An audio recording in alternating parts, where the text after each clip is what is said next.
titulada La caída de Lucifer, la rebelión del mundo preadámico. Esta es la segunda conferencia, la caída de Lucifer y la rebelión del mundo preadámico. Hemos visto hasta este momento de qué forma existe un periodo de tiempo, un intervalo entre el versículo 1 y el versículo 2 de Génesis capítulo 1, donde en el versículo 1 dice la Biblia: Dios creó los cielos y la tierra, y esta tierra, la palabra eretz en el hebreo, ¿verdad?, es tierra seca. Y en el versículo 2 aparece la tierra de una forma caótica, desordenada, despoblada, además cubierta, como quien dice, enterrada en el agua. Y donde también existía ya un lugar que se llama el abismo, o sea, el centro de la tierra, que es habitación de demonios. El Nuevo Testamento nos dice que el abismo es la habitación de los demonios, el infierno es la habitación de los espíritus humanos que van a morir y que ahí van a quedar en el infierno para después ser trasladados al lago de fuego. Y también dice la Biblia que estaba cubierta de tinieblas. Entonces, juntando otros pasajes como lo estamos haciendo de Isaías 14, Ezequiel 28, Ezequiel 31, etcétera, etcétera, hemos podido comenzar a armar un rompecabezas para poder descubrir que antes de que Adán y Eva fueran puestos en este planeta, ya existía la vida en este planeta. ¿Quiénes eran estos habitantes del mundo preadámico o antes de Adán? Que esta tierra tuvo que ser juzgada por Dios, sepultada por el agua, y que además estos habitantes que estaban en este planeta, la Biblia les conoce como demonios. Aparentemente todos estos demonios eran los habitantes de este planeta. Satanás, lo vamos a continuar viendo en esta segunda conferencia, era el rey de este planeta. Dios puso a Satanás en este planeta. Satanás quiso desde este planeta tratar de alcanzar el cielo y ser semejante a Dios y su trono que lo tenía aquí en la tierra, lo cual nos habla de autoridad y de gobierno. Quiso Satanás subirlo al nivel o a la altura de Dios. Entonces, él quiso desde este mundo tratar de alcanzar el cielo, fue arrojado del cielo a la tierra, no tuvo éxito desde luego, pero arrastró juntamente con él a la tercera parte de los ángeles, los cuales actualmente, ¿verdad?, están vivos totalmente y se les conoce en Efesios 6 como los principados de Satanás. Ahora, es muy importante que no confundamos a los demonios con los ángeles. Los ángeles caídos son los principados, los demonios son los soldados rasos. Los ángeles no pueden meterse a un ser humano, los ángeles caídos. Los demonios sí pueden meterse a un ser humano. Los ángeles tienen el control de las naciones como príncipes de México, el príncipe de Estados Unidos, el principado de Europa, el principado de España. Satanás tiene una organización perfectamente bien administrada por él, y como lo vamos a ver, fue la criatura más bella, más hermosa, más inteligente, más sabia, más astuta de todos los millones de ángeles, serafines y querubines que Dios creó. En Ezequiel capítulo 28 es interesante que se introduce esta descripción de la caída de Satanás en el versículo 2, dirigiéndose al príncipe de Tiro. Hijo de hombre, di al príncipe de Tiro, así dice Jehová el Señor: por cuanto se enalteció tu corazón y dijiste, yo soy un Dios, en el trono de Dios estoy sentado en medio de los mares, siendo tú hombre y no Dios, y has puesto tu corazón como corazón de Dios, he aquí que tú eres más sabio que Daniel, no hay secreto que te sea oculto. Con tu sabiduría y con tu prudencia acumulaste riquezas y has adquirido oro y plata en tus tesoros. Es lógico que nosotros entendamos inmediatamente que nunca hubo un rey de Tiro o un príncipe de Tiro que haya sido más sabio que Daniel, que haya sido más inteligente y que se haya hecho Dios. Entonces, si continuamos leyendo como lo vamos a ver, está Dios hablándole a un ser visible, el príncipe de Tiro, pero Dios está dirigiendo a una criatura invisible que está dentro del espíritu del rey de Tiro, el cual es Lucifer. Y esta ley que se llama en la teología de doble referencia sucede continuamente en la Biblia. Por ejemplo, yo les explicaba que cuando Cristo se volteó con Pedro y le dijo: aléjate de mí, Satanás, cuando Pedro le dijo: tal cosa no te suceda, o sea, Señor, no tienes por qué ir a la cruz, Cristo se voltea y no le dice: aléjate de mí, Pedro, le dice: aléjate de mí, Satanás. Cristo no le estaba hablando a Pedro, le estaba hablando a ese espíritu que había entrado al cuerpo de Pedro y que estaba usando sus cuerdas vocales, estaba usando su cerebro para que salieran esas palabras y poder ser Pedro un instrumento solamente de esta criatura invisible que la Biblia le llama originalmente Lucifer. Muy bien, vamos a ver en el versículo 13 en adelante de Ezequiel 28, que la Biblia nos revela que Lucifer, antes del Edén de Adán y Eva, antes del paraíso de Adán y Eva, en Edén, en el huerto de Dios, estuviste. Y esto es interesantísimo porque cuando Adán y Eva fueron colocados en el jardín del Edén, de acuerdo al capítulo 2 del Génesis, ya estaba ahí la serpiente antigua, que desde luego no era una serpiente, era la palabra Nahash en el hebreo, que se tradujo serpiente, significa ser resplandeciente o brillante. Y la Biblia dice en 2 Corintios 11 que Satanás se disfraza como ángel de luz. Vamos a ver a continuación, en esta segunda conferencia, que Satanás fue creado como el más brillante, el más resplandeciente.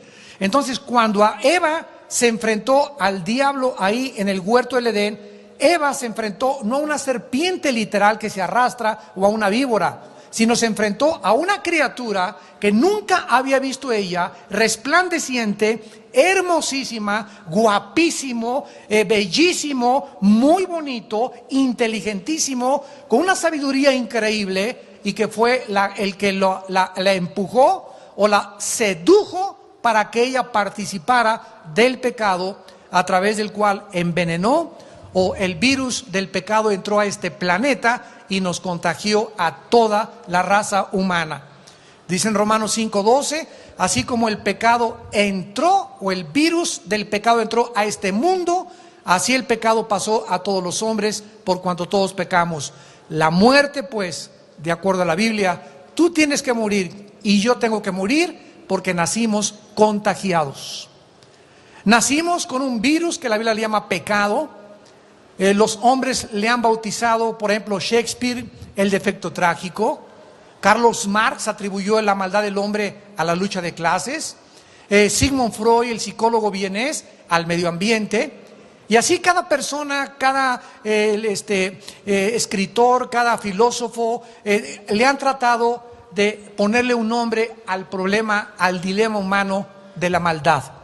Y esta maldad solamente la Biblia nos muestra que es algo con lo cual nacimos. En pecado nacimos, dice el Salmo 51, en pecado fuimos concebidos. Esta es la razón por la cual cuando José y María iban a juntarse, antes de que se casaran, estaban desposados, antes de que José pudiera tener relaciones con María, el Espíritu Santo se le aparece a María y le dice a María, la Virgen: el santo ser que va a ser engendrado en tu vientre no va a llevar un esperma humano. José no puede poner su esperma en ti para que nazca el Hijo de Dios, por cuanto el hombre, o sea, el varón, es el portador del virus del pecado. El varón es el portador, la mujer es la receptora. Nosotros traemos el esperma, y en el esperma viene el pecado porque se transmite genéticamente. Entonces el hombre es el que le transmite a la mujer, y cuando se junta el esperma con el óvulo de la mujer para formar un cigote, como dicen los genetistas o los médicos, en ese momento, en el Salmo 139, dice la Biblia: mi embrión vieron tus ojos. Es en el estado embrionario, de acuerdo a la Biblia, cuando la vida comienza. No es como dicen los legisladores a las 13 semanas. ¿Quién de los seres humanos puede decir cuándo comienza la vida? ¿Verdad? Ninguno de nosotros, más que el que nos creó, Dios. Y de acuerdo a la Biblia, en el momento de la fertilización, ahí el hombre recibe el alma y el espíritu. Entonces, era importante que José, siendo el varón, el portador del virus, no le diera ese virus a María. María iba a recibir el esperma de Dios. El Espíritu Santo puso el esperma divino para que el Hijo de Dios naciera virginalmente. Esto parece una incongruencia, como una virgen puede tener un hijo, ¿no? Es que precisamente por eso se le llama el nacimiento virginal, porque el esperma no lo puso José, lo puso el Espíritu Santo. Entonces Cristo nace sin el virus. Cristo nace no contagiado. El Hijo de Dios no podía entrar a la raza humana contagiado por ese virus, por ese pecado, porque entonces no hubiera podido morir por nosotros en una cruz. El que moría en la cruz tenía que ser hombre, porque traía, ¿verdad?, la condición genética de María, pero no podía ser un ser humano como tú y como yo, porque entonces hubiera tenido que pagar por sus pecados y después por los nuestros. Por eso Cristo era 100% humano y 100% divino. Era el hombre Dios.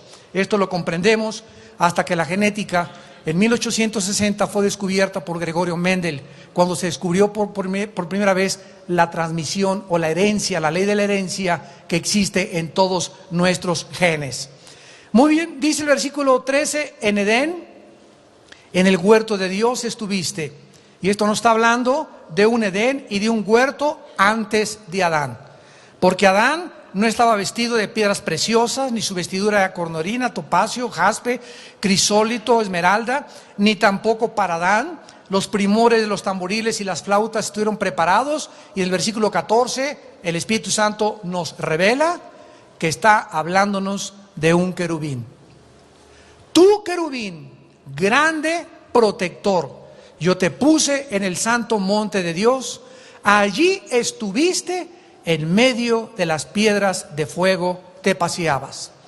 Lucifer, como vimos en Isaías 14, que significa en el hebreo Eilel, el brillante, el portador de la luz o la estrella de la mañana, era un querubín.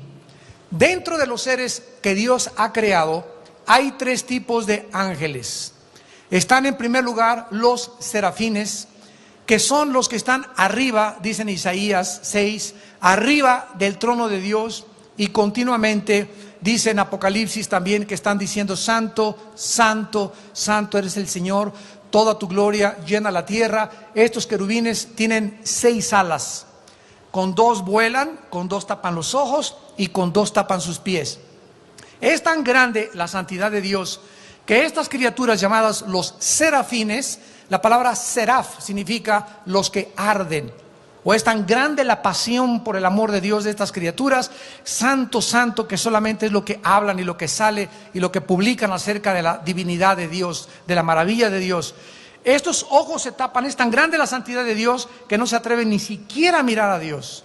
Y para acercarse a Dios tienen que cubrir sus pies y con 2 transportarse para poder llevar el mensaje. En segundo lugar tenemos a los querubines. Los querubines aparecen en la Biblia a veces con 6 alas, a veces con 4 alas y a veces tienen formas humanas, los querubines. Y esto los encontramos en Ezequiel capítulo 1, capítulo 10 de Ezequiel, capítulo 4 del libro del Apocalipsis. Y Satanás o Lucifer, vamos a tratar de hablar de Lucifer porque era su nombre antes de convertirse en diablo, ya que él se hizo diablo. Dios no lo hizo diablo, él se hizo diablo, como lo vamos a ver. Lucifer era un querubín, era un ángel o pertenecía a la clase de los ángeles, pero se convierte de querubín en un ángel caído. Vemos aquí en primer lugar en Isaías 28:14. ¿Qué se le llama a Lucifer antes de que Él se rebelara contra Dios, antes de que este mundo fuera creado, antes de que los seres humanos existieran, se le llama querubín grande protector. Esta palabra protector es en el hebreo sakak, con doble K, sakak, que significa el que protege, el que cuida, el que defiende o el que pone un cerco alrededor. Vamos a ver en Éxodo 37 esta misma palabra y nos va a dar muchísima luz acerca de qué es lo que hacía Satanás antes de caer, cuál era su objetivo en el cielo, qué hacía en el cielo, a qué se dedicaba, qué misión le asignó Dios. Dice Éxodo 37, versículo 9.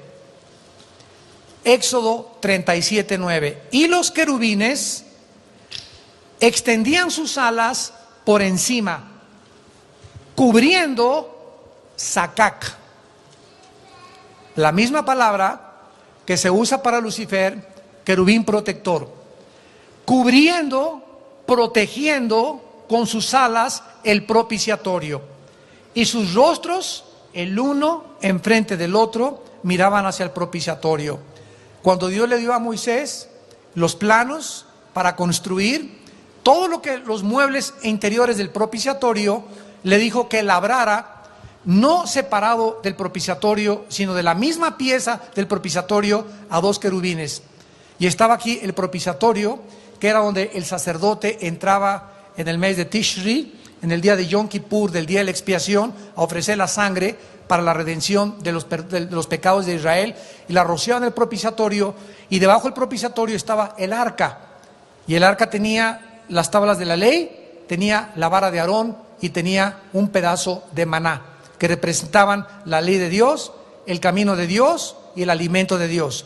Y arriba del propiciatorio, los dos querubines que estaban mirando hacia el propiciatorio. ¿Y qué era lo que los querubines hacían? Cubrían, estaban protegiendo, estaban cuidando. ¿Qué cosa? La santidad de Dios. Veamos otro pasaje en Primera de Reyes, capítulo 8.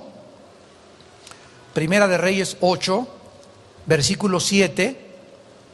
Porque los querubines tenían extendidas las alas sobre el lugar del arca, y así sakak, otra vez la misma palabra hebrea, y así cubrían los querubines el arca y sus varas por encima.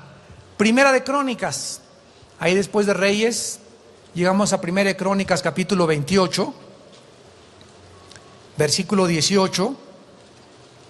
Además, oro puro en peso para el altar del incienso, y para el carro de los querubines de oro, que con las alas extendían, otra vez, sakak, cubrían, protegían el arca del pacto de Jehová.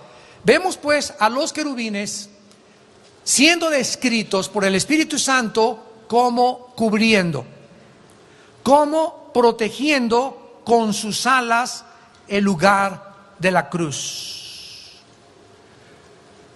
El propiciatorio simbolizaba la cruz, donde la sangre era derramada, donde el sacrificio máximo, el único y eterno sacrificio que nos hizo perfectos para siempre, lo hizo el Hijo de Dios. Ahora, es interesante en los salmos. Vamos al Salmo número 5 y encontramos en el Salmo número 5, en el versículo 11, que la Biblia vuelve a usar otra vez la misma palabra sakak.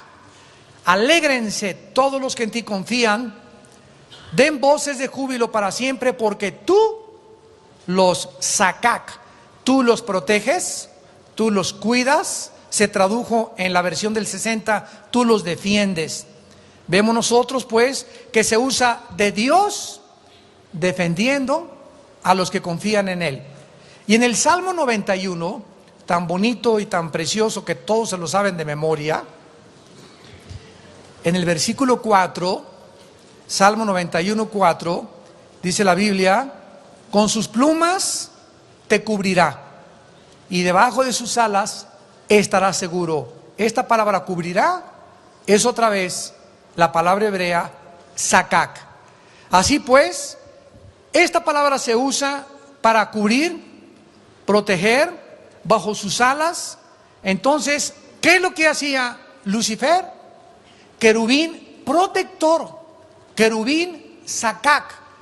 Satanás, Lucifer en el cielo cubría el santuario donde Dios estaba, lo defendía, lo protegía y estaba encargado, podríamos decir, de la guardia y la seguridad de la santidad de Dios. Y aquí cabe una pregunta lógica y muy congruente: ¿de quién lo estaba cuidando? El pecado todavía no había entrado, ¿no es verdad? ¿De quién estaba, a quién se trataba de defender? ¿De quién estaba protegiendo la santidad o el lugar santo donde Dios habitaba? Y esto es maravilloso porque la libertad que Dios le dio a las criaturas hacía posible que hubiera o que brotara una rebelión en cualquier momento. Dios, al haber creado a todas las criaturas que hizo y a todos los ángeles y a todos los querubines, nunca Dios ha creado a ninguna criatura robótica. De acuerdo a la Biblia, tanto los querubines, los ángeles, todo lo que existe, desde luego los seres humanos, fuimos creados por Dios con la capacidad y el potencial de rebelarnos o de aceptar su gobierno. Por ejemplo, Adán fue creado maduro, casi perfecto, con un desarrollo de su potencial, de su inteligencia casi del 100%. Imagínense la sabiduría que tenía Adán, la inteligencia que tenía Adán. Sin embargo, no era un robot. Dios no creó a una criatura para darle cuerda que le dijera a Abraham: ámame, ámame, ámame, ámame, sino creó criaturas angelicales y humanas dentro de nosotros con la capacidad de aceptar su gobierno o rechazar su gobierno. De otra manera hubiera creado Dios títeres, o hubiera creado Dios robots. Vuelvo a repetir, Agustín de Hipona, uno de los grandes teólogos de los siglos primeros del cristianismo, fue lo que dijo: Dios tuvo tres opciones al crear el universo. En primer lugar, Dios no pudo haber creado nada. O sea, hubiera dicho Dios: Hijo, Espíritu Santo y yo nos quedamos aquí para toda la eternidad. Los otros tres solos, no necesitamos a nadie, porque en primer lugar no necesitan a nadie para existir. Pero le plació a Dios que en lugar de no crear nada, creara algo. Dice Efesios 1, según el propósito de su voluntad. En segundo lugar, Dios pudo haber creado un universo donde nunca sus criaturas se hubieran rebelado. ¿No es verdad? Él lo pudo haber hecho. Donde no hubiera pecado, no hubiera diablo, no hubiera sufrimiento, lo pudo haber hecho. Y en tercer lugar, a Él se le antojó, de acuerdo a su sabiduría, crear un universo. No alguien que no existiera nunca, no un universo que nunca pecaran, sino crear un universo con criaturas que escogieran libremente poder adorarlo, someterse a su gobierno y servirlo por toda la eternidad. Entonces, si Dios hubiera creado la segunda opción, en primer lugar, la nada, pues hubiera sido mejor, dice mucha gente. Yo me acuerdo de un ateo en un debate que tuve con él en el radio, me dice: yo como ateo no hubiera creado nada. Le dije: bueno, pero usted no es Dios. Y en segundo lugar, usted no puede comparar la nada con lo algo. Usted no puede decir que la nada hubiera sido mejor que algo. ¿Por qué? Porque para eso usted no hubiera existido. Y si no hubiera existido, no puede saber que la existencia es mejor que la no existencia. O sea, usted está cayendo en un error filosófico. En segundo lugar, si creamos un universo donde ninguno peque, hubieran sido puros robots. Hubiera sido muy fácil que Dios no creara a nadie que jamás tuviera el potencial de rebelarse. Y Dios, que es mucho más sabio que nosotros, escogió la tercera opción. Entonces, cuando Satanás fue puesto, o Lucifer, para ser el protector, o el jefe de la guardia personal, se podría decir, de los guaruras de Dios, él fue creado precisamente para eso. Porque Dios sabía que en toda la creación que Él había hecho, todos tenían el potencial de en cualquier momento brotar una rebelión. Y qué más ni qué menos que precisamente de su mismo jefe, de la criatura que fue criada mucho más cercana a Dios, la más bella, la más hermosa, la más inteligente. Esa fue la que le quiso dar la puñalada por la espalda. Y lo mismo pasó con Jesucristo, con Judas. Su amigo más cercano, que hasta la última cena le dijo, como amigo, ¿verdad? El que moje su pan en mi sopa es el que me va a entregar. Viene Judas en el huerto de Getsemaní y le da la puñalada con un beso. La persona más cercana con Cristo, Judas desayunó con Cristo, comió con Cristo, cenó con Cristo, viajó con Cristo, convivió con Cristo. Después de 3 años y medio, Judas traiciona a su maestro. Vemos nosotros pues entonces en el capítulo 28, versículo 14, que Lucifer no solamente fue creado hermosísimo, dice el versículo 12, que era el sello de la perfección. Y esta palabra perfección, tanith en el hebreo, significa de la consumación de la obra. Era el sello, era la obra de arte, lo más bello, lo más exquisito, lo más hermoso, lo más precioso, el más guapo, el más inteligente, el más sabio de todititito los millones de ángeles y de los millones de serafines y querubines que posiblemente existan. Era Lucifer, el sello de la creación, lleno de sabiduría, dice el versículo 12, y acabado de hermosura. Este querubín, dice el versículo 14, fue colocado en el santo monte de Dios. Allí estaba, en medio de las piedras de fuego, se paseaba. Estos pasajes que nos mencionan de que Lucifer era responsable de cubrir, de proteger y defender el Edén, el monte de Dios. Este monte nos provee aún de más evidencia de que el gobierno de Lucifer se encontraba en este planeta, porque siempre que se usa la frase monte de Dios, en el hebreo es Ar Elohim, siempre se refiere a una montaña literal. Era el monte Oreb, era el monte donde Abraham sacrificó a su hijo, o donde lo iba a sacrificar. Ahí se reunió, Éxodo 18, en el monte de Dios, Moisés y Josué, para acercarse a Dios. Ahí fue también donde Moisés acampó para encontrarse con Dios. Se le llama el monte de Dios. No existe un tiempo, amados santos, que la Biblia nos diga cuándo fue esta rebelión. Pero sí se nos revelan varias claves que nos indican que la caída de Lucifer fue antes de la creación de Adán y de Eva y de este mundo actual. Regresamos a Isaías 14 y veamos otras enseñanzas con esta rebelión preadámica de Lucifer y la tercera parte de los ángeles. En Isaías 14:10 dice la Biblia que Lucifer debilitaba y llegó a ser como nosotros. Y dice el versículo 12, como caíste del cielo, lucero, hijo de la mañana, cortado fuiste por tierra, tú que debilitabas a las naciones. Observen el tiempo pasado del verbo. Esto es muy importante cuando usamos la hermenéutica o la ley de la interpretación de las Sagradas Escrituras, principalmente de la Torá. Entonces, Satanás ya tenía naciones bajo su gobierno. Este mundo estuvo poblado, había naciones aquí en este mundo. Dice en el versículo 13 que en su corazón dijo, subiré al cielo. O sea, él no podía estar en el cielo. Fue asignado a este planeta como su trono. Aquí tenía su trono. Quiso de aquí de la tierra subir. Y dice, subiré junto a las estrellas. Las estrellas ya existían.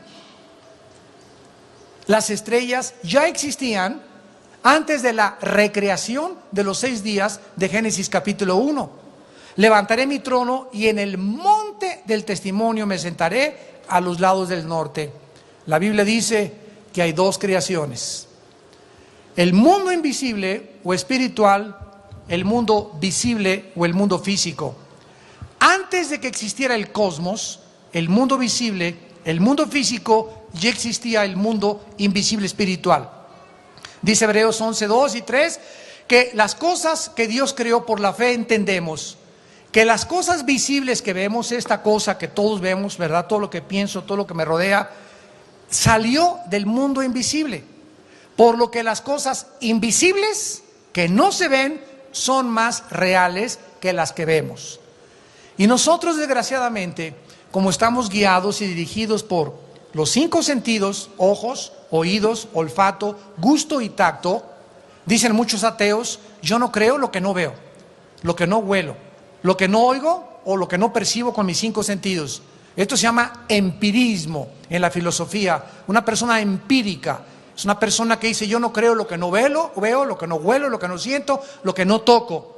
Estas personas no creen que haya otra dimensión invisible, espiritual, porque no la pueden percibir, porque el hombre natural, dice 1 Corintios 2, 14 en adelante, no entiende las cosas que no se ven, ni tampoco las espirituales, porque para él son locura. Porque las cosas espirituales y las cosas invisibles, ¿cómo vas a meterte a ellas? ¿Qué maestro, qué gurú, qué Sócrates, qué Demóstenes, qué Freud, qué Nietzsche, qué Marx? ¿Quién te puede revelar lo que no se ve más que Dios? Somos hombres. Y cuando los hombres han querido meterse a ese mundo espiritual, invisible, oculto, ¿verdad? Que no podemos entrar por los 5 sentidos, ¿qué hacen? Pues van y buscan a Walter Mercado. Buscan al brujo del Teposteco. Van con la señora, con el medium, para que los ponga en contacto con el mundo invisible, con los espíritus que andan pululando de Juan Diego o de San Crisóstomo. Y quieren hacer contacto con el espíritu de Moctezuma, etcétera, etcétera. Y el contacto no lo hacen con ningún espíritu humano. Porque de acuerdo a la Biblia, después de la muerte, no hay ningún espíritu humano pululando, viajando, almas en pena, como le llaman en Guanajuato, o fantasmas. Lo que hay son espíritus de demonios. De los habitantes que poblaron esta tierra antes, que con el juicio de Dios perdieron sus cuerpos. Y uno de los juicios cayó sobre ellos para que vivieran sin cuerpos. Y Dios crea a la raza humana y ahora ellos descansan metiéndose a nosotros, metiéndose en los puercos, metiéndose en los perros, metiéndose en un tigre, en un león, en una jirafa. Solamente en cuerpos vivos, calientes, de sangre caliente, pueden los demonios descansar. Lo cual nos habla, ¿verdad?, que esos cuerpos los perdieron y ahora se quedaron sin cuerpos, y es una de las maldiciones que Dios dictó sobre este grupo de seres espirituales inteligentes también, que la Biblia llama demonios. Muy bien, el contexto de este pasaje que acabamos de leer en Isaías, de la caída y rebelión de Lucifer, vemos que no es la influencia de Lucifer en nuestro mundo moderno. Porque en el mundo antiguo, él se dedicaba a debilitar a las naciones. Pero cuando se habla ya no de Lucifer, sino de el diablo, o Satanás, que significa el adversario o el calumniador. Diablo significa el que calumnia. Satanás significa en el griego, o Satán, significa el adversario. Entonces, ahora la labor de Satanás, ¿cuál es? Vamos rápidamente al libro de Apocalipsis, capítulo 12. Antes, en el mundo preadámico, debilitaba a las naciones. Ahora tiene otra misión, mucho más sutil, más astuta y más inteligente que el antiguo mundo donde él era el rey.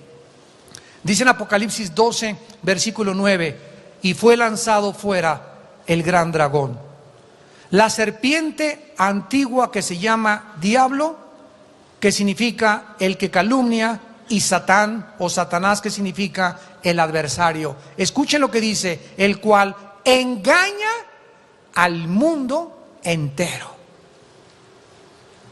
¿Cuál es su principal propósito? Engañarnos.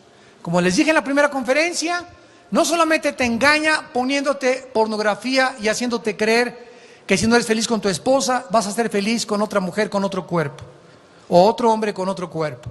No solamente te engaña haciéndote creer que en el alcohol te vas a poner pachecón, 2-3 horas, viva Zapata, Júa, te baja la cruda, es mucho peor. Te engañó durante 2 horas porque no puedes estar evadido de la realidad y borracho las 24 horas del día. Te engaña con las drogas, haciéndote creer que te puede dar un tototote, y que te pones hasta arriba con tu mota, con tu coca, con tu éxtasis, con tu lo que sea, marihuana, y te das cuenta que tienes que aterrizar. Los engaña, pero no solamente nos engaña con el alcohol, con la pornografía, con el sexo, sino que también nos engaña con la comida.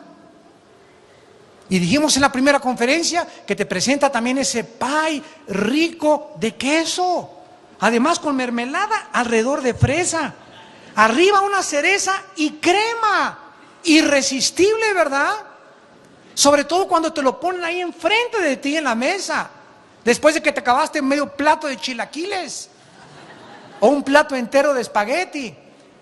Qué rica sabe una coca con papitas, deliciosa. Pero eso que sabe rico es el engaño para destruir nuestra salud. Y ahora el diablo ha engañado al mundo entero a través de los alimentos. Y está tratando de destruirnos con tantos productos que hace 25 años no existían. Ahorita ya hay niños con diabéticos de 12, 13 años de edad, hasta de 8 años de edad. Es increíble la cantidad de comida chatarra con la que la gente actualmente se está alimentando, porque hay un plan diabólico perfectamente bien orquestado para debilitarnos físicamente y que no alcancemos nuestra misión y abortar el plan de Dios. Y te va a hacer creer, ¿verdad?, que comiendo, pues si es que ese país es rico, ¿verdad?, y la coca es rica, es que el pecado es sabroso. Si el pecado no fuera sabroso, nadie caería en la tentación. Si tú avientas un anzuelo al mar y le pones al anzuelo una cosa así que brille y que se vea atractiva, el pez ahí va detrás, no del anzuelo, sino va detrás de la carnada, y el tonto, ¿verdad?, muerde porque cree que es atractivo, que está bonito, que le va a saber bien, y cuando muerde el pez, ahí se queda atrapado. Si él pudiera discernir que es solamente un anzuelo, nunca saldría a la otra dimensión y moriría.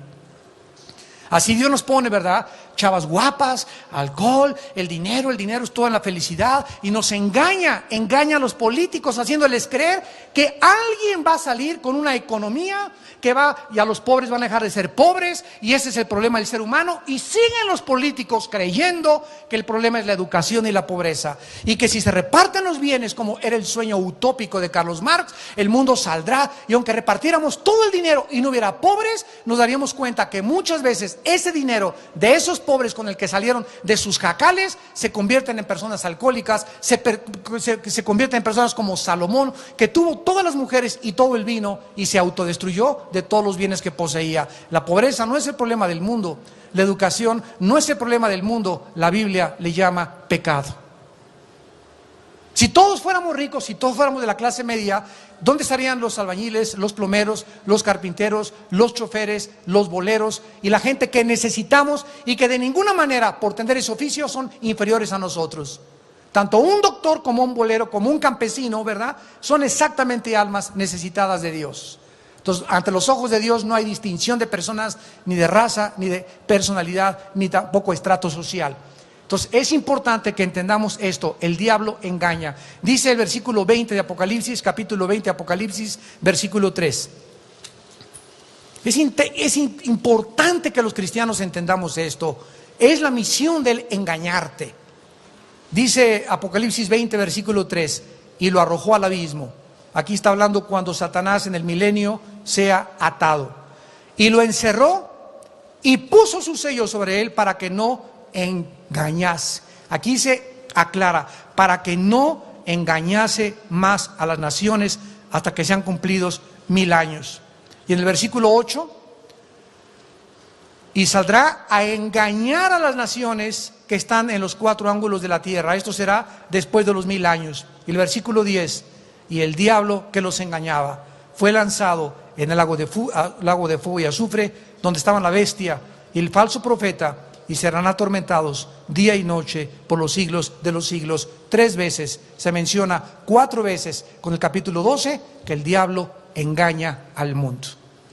Te hace creer que el dinero es importante, que el placer es importante, que las cosas materiales son importantes, que la comida es importante.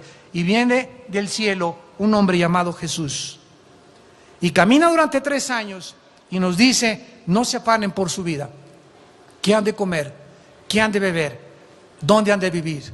Búsquenme a mí, busquen el reino de mi Padre invisible, lo que no se ve, y yo te voy a meter a ese reino y lo vas a conocer si yo entro a tu vida, porque te voy a dar vida espiritual y te voy a mostrar que es más importante vivir espiritualmente en tu vida física, en las cosas que no se ven, para que no te preocupes de las cosas que se ven. Las cosas que se ven, mi Padre te las dará por añadidura.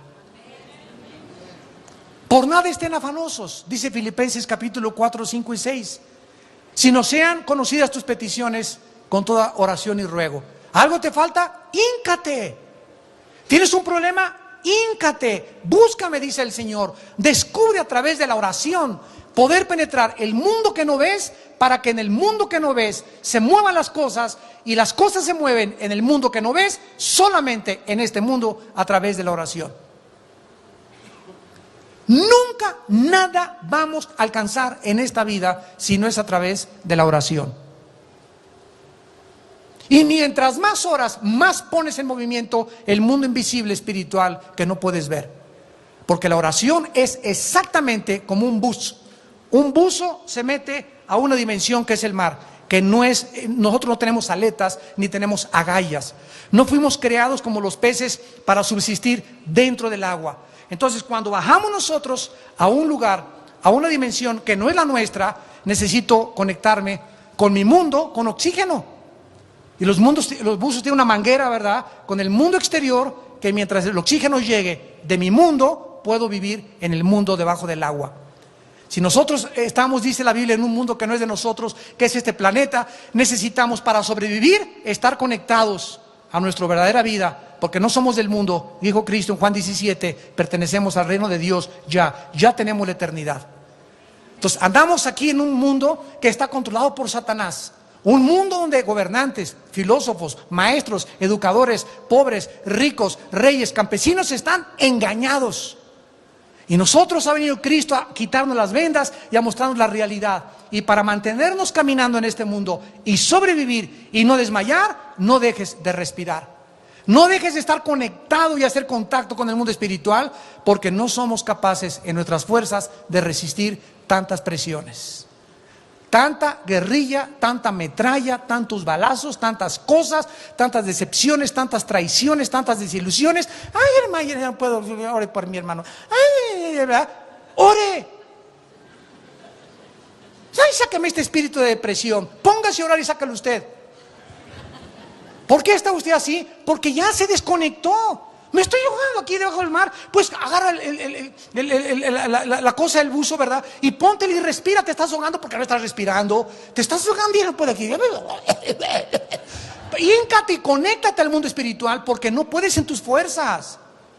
No fuimos creados para poder aguantar. Dios nos dio un espíritu de poder para resistir hasta que Él regrese. Vemos nosotros también aquí en el versículo de Ezequiel 28, versículo 15 en adelante, que se dice de Lucifer que era perfecto en todos sus caminos. Ya lo vimos desde el día que fue creado hasta que se halló en él injusticia. Esta palabra maldad, eguel en el hebreo, es la palabra injusticia. El versículo 16 y 17 nos dan muchísima luz acerca de lo que le pasó, con palabras tal vez muy difíciles de entender, pero vamos a tratar de penetrar en este pasaje con la ayuda del Espíritu Santo. A causa de la multitud de tus contrataciones. Fíjate, ¿qué es eso? ¿Qué hacía contratos Satanás en el cielo? A causa de los muchos contratos que tú hiciste, fuiste lleno de iniquidad. La palabra iniquidad, chamal en el hebreo, significa violencia. Algo sucedió con este querubín que se volvió violento. Y pecaste, por lo que yo te eché del monte de Dios y te arrojé de entre las piedras del fuego, querubín protector. Se enalteció tu corazón a causa de tu hermosura. Corrompiste tu sabiduría a causa de tu esplendor. Yo te arrojaré por tierra delante de los reyes, te pondré para que miren en ti. No sabemos, como ya dijimos, cuánto tardó en crecer esta semilla de rebelión en el corazón de Lucifer, pero se nos revela que a causa de sus muchas contrataciones fue lleno de iniquidad. A los que les interese la palabra contratación, es la palabra hebrea reculá, que significa tráfico de mercancía, mercadería, mercader. Tráfico o iniquidad de algo con el cual se hacen los negocios. En otras palabras, Satanás se llena de violencia porque hizo él o se involucró en un tráfico o en una violencia donde comenzó a calumniar a Dios. Comenzó a esparcir rumores acerca de Dios y convenció. En este tráfico que hizo en el cielo, convenció a la tercera parte de los ángeles. Los convenció que Dios no era justo, que Dios no era bueno, que Dios no era digno de someterse a Él, que Dios era un tirano, que Dios se quería aprovechar de todos nosotros y que sería aprovechar porque había permitido la maldad en su corazón. Los convenció a la tercera parte de los ángeles. Dice la Biblia en Apocalipsis 12:4 que arrastró a la tercera parte de las estrellas. Y los ángeles, como vimos en la primera conferencia, son nombrados continuamente, tanto en el Antiguo como en el Nuevo Testamento, estrellas.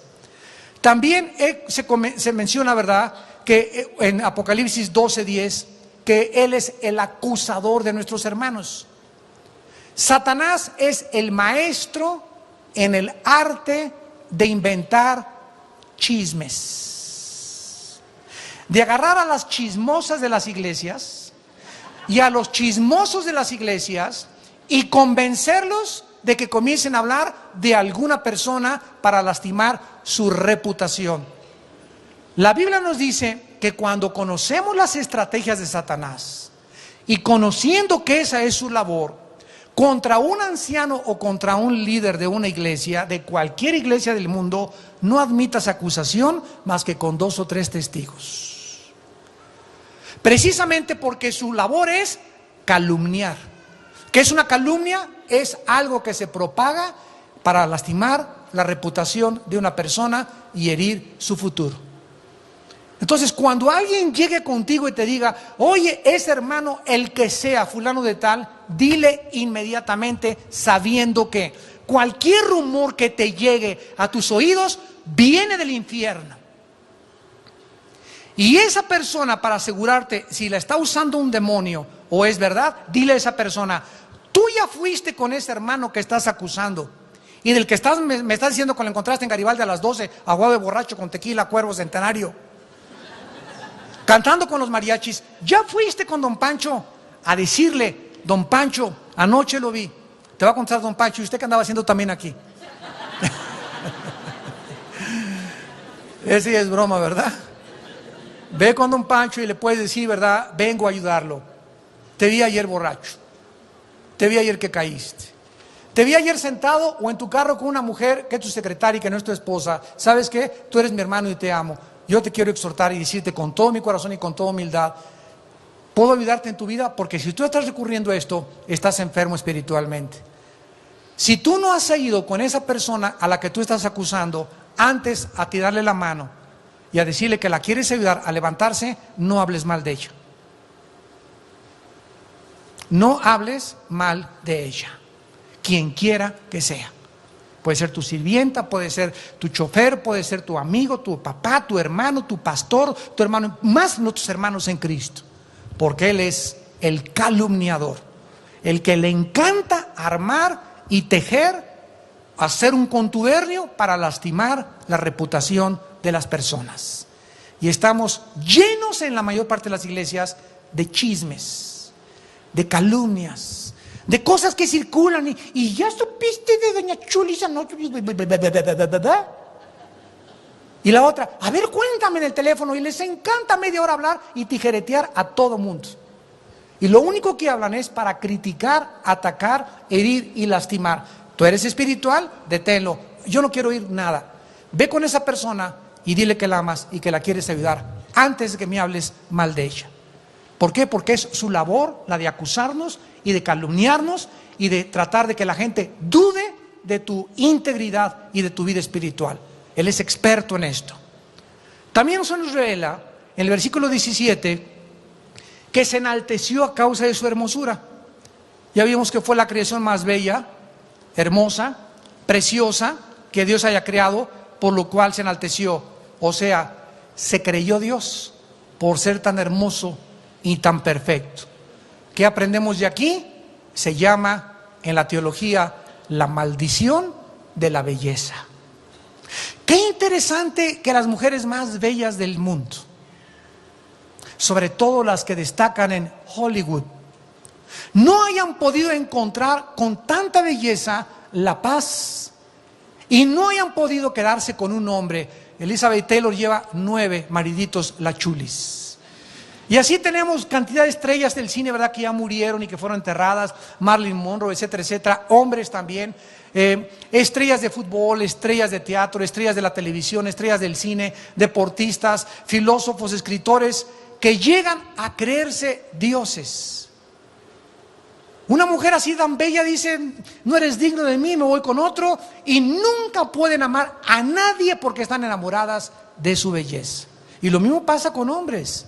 El famoso retrato de Dorian Gray, no sé si leyeron ustedes la novela, la historia, ¿verdad? Pero hay hombres también, ¿verdad?, tan bien parecidos y tan guapos que se casa una mujer con ellos y los hace infelices. ¿Por qué? Porque está enamorado de él. Es tan perfecto y es tan guapo que cree que no puede ser fiel con una mujer. Él tiene que andar con otras, porque todo el mundo le dice, mi Chulis, ven para acá. Y se va con otras, y igual las mujeres andan por acá y por allá porque creen que todo el mundo necesita verlas, necesitan la mirada de todos los hombres y se quieren ir con todos los hombres, y no es posible. Te va a tocar uno nada más, y te va a tocar una nada más en la vida.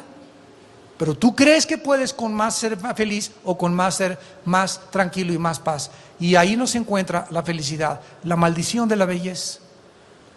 ¿Cuántas mujeres jóvenes también de 18, 20 años de edad son tan bonitas, que entran a la prostitución y que comienzan a venderse y comienzan a trabajar en los table dances y comienzan, hombres también, ¿verdad?, que los contratan a los 13 y 14 años de edad, ya son bien parecidos, vente a hacer comerciales, y ahí van los papás de tontos a empujar a sus hijos a que hagan comerciales de televisión, sabiendo que es el medio especial, el caldo de cultivo para destruir su ego. Y ya vemos, ¿verdad?, Timbiriche de 10 o 12 años de edad y bandas de música de 10 o 15 años de edad que los empujan al mundo de la alabanza y la hermosura, donde todos los alaban, donde todos los aplauden, donde el ego del niño comienza a crecerse más, y cuando crecen no pueden soportar que nadie sea mejor que ellos, que nadie sea más bonito que ellos, que nadie cante mejor que ellos, porque se llama la maldición de la belleza. Se enamoran de ellos mismos, de ellas mismas. Eso fue lo que le sucedió a Satanás. Y en penúltimo lugar, dice la Biblia en el versículo 17 que también él corrompió su sabiduría. Aquí nació lo que dice en Santiago capítulo 3, la sabiduría diabólica. Dice en Santiago capítulo 3, ¿cuál es esta sabiduría de Satanás? Veámosla para que la podamos discernir cuando nos encontremos con ella. Dice Santiago capítulo 3, versículo 13 en adelante: ¿quién es sabio y entendido entre ustedes? Muestre por la buena conducta sus obras en sabia mansedumbre. Pero si tenéis celos amargos, apúntalo, número 1, 2, contención en tu corazón. No te cactes, o sea, no presumas ni te enaltezcas, ni mientas contra la verdad. Porque esta sabiduría, o sea, las personas celosas y amargadas y orgullosas, es la sabiduría no de lo alto, sino la terrenal, la animal y la diabólica. Porque donde hay celos y contención, o sea, pleitos continuos, allí hay perturbación y toda obra perversa. Así que ya sabes tú perfectamente bien, cuando una persona funciona en los celos, personas que les es difícil perdonar a los demás. No lo perdono, no lo perdono, no lo perdono. Lo saludo, pero que no me vuelva a meter a mi casa. Llego a la iglesia y me voy a dar la vuelta y no lo voy a saludar. Esas personas tienen contención en su corazón continua. Ya pasaron 2 años, ya pasaron 3 años y ahí sigue dentro de sus corazones la enemistad contra tal o cual persona. Personas amargadas, esas personas, si son inteligentes y si son sabias, van a tener la sabiduría de Satanás. Y dice la Biblia en el versículo 17, pero la sabiduría que es de lo alto es primeramente pura. Después es pacífica. En tercer lugar es amable, benigna, llena de misericordia y de buenos frutos, sin incertidumbre ni hipocresía. Una persona hipócrita nunca podrá tener la sabiduría de Dios. Y sabemos que la palabra hipócrita es ponerte una máscara que no es tu personalidad.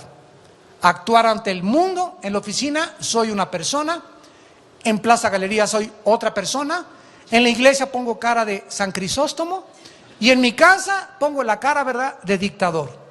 Tú no puedes tener 2 o 3 personalidades porque no eres tú mismo. De acuerdo a la gente pones tu cara. Eso se llama ser hipócrita. Da la cara que tienes siempre con todo mundo. No escondas las facetas escondidas de tu personalidad. Y terminamos. Y dice la Biblia que este hombre, esta criatura, este ser espiritual llamado Lucifer, profanó con sus iniquidades su santuario, nos sugiere una disputa o contienda muy amarga entre él y Dios por muchos años. Y dice la Biblia que Cristo, cuando vino al mundo, en Lucas 10, lo vio caer como un rayo a la tierra. No solamente Satanás fue lanzado a esta tierra cuando Adán y Eva fueron puestos en el jardín del Edén, ya estaba ahí Satanás, sino que también Satanás fue despojado de su posición y de su gloria, removido del monte de Dios en el Edén, donde tenía su trono, derrotado y humillado ahora en la tierra y vencido en la cruz del Calvario, donde el Hijo de Dios, dice Colosenses 2, despojó a los principados y potestades y los exhibió públicamente, triunfando contra ellos en la cruz. Escúchame con lo que voy a terminar. Satanás es un enemigo vencido por la cruz. Pero aun cuando está vencido, a nosotros no se nos manda vencerlo o ganar la batalla. La batalla ya la ganó Cristo en la cruz. Se nos manda resistir, aguantar la metralla hasta que Cristo regrese. ¿Qué cosa es la iglesia? Es una trinchera, donde estamos atrincherados y mientras más nos amemos y más nos preocupemos unos por otros, más vamos a aguantar hasta que Cristo venga. Es lo único que se nos manda, aguantar. No se nos manda pelear una guerra porque ya está ganada la guerra, se nos manda resistir. Dice Santiago 4, sométete a Dios y resistirás al diablo, Él huirá de ti. Así que lo único que te pide Dios es que te esfuerces y que seas valiente, porque Él viene a recompensarnos según la obra de cada uno de nosotros.